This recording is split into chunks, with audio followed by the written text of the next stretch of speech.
Tonight, we are getting more insight from the community and collaboration groups involved with recent CMPD changes following that controversial arrest from last November. You might remember this video showing that woman on the ground taking blows from an officer while her hands were behind her back. Yeah, following this, the group was tasked with taking a closer look at CMPD policies and making recommendations to it. WCNC Charlotte's Jesse Pierre has more of the changes the group wants to see moving forward. This is where it all started. This bench outside of Bojangles on South Tryon Street. Christina Pierre and her fiance were arrested after CMPD officers accused them of smoking marijuana. Now that violent arrest led to the creation of a collaboration group who has some suggestions on how CMPD can better handle situations like these. You know, any change at this point is better than what we had yesterday. A step toward healing and improving relations between the community and police following the violent arrest of Christina Pierre last year, after CMPD says officers tried to arrest her and her fiance for smoking marijuana. Video showing Pierre on the ground after 17 compliance blows led to calls of excessive force.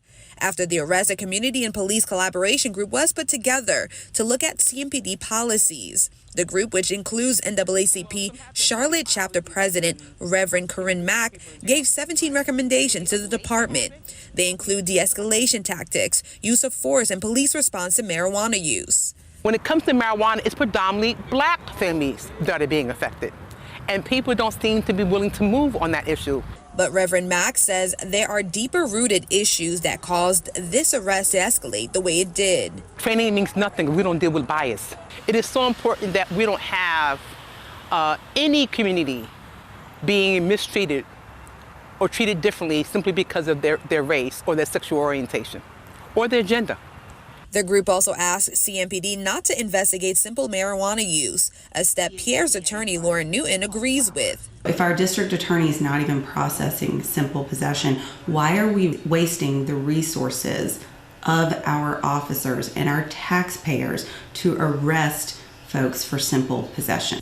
Newton maintains her client had a legal product from a local smoke shop. Now, CMPD is taking some of those recommendations. It is implementing a new implicit bias training, an updated de-escalation program, and improving early intervention system reporting. This group has put forth some really common sense recommendations that are coming from the community. And I think it's important that we not ignore that.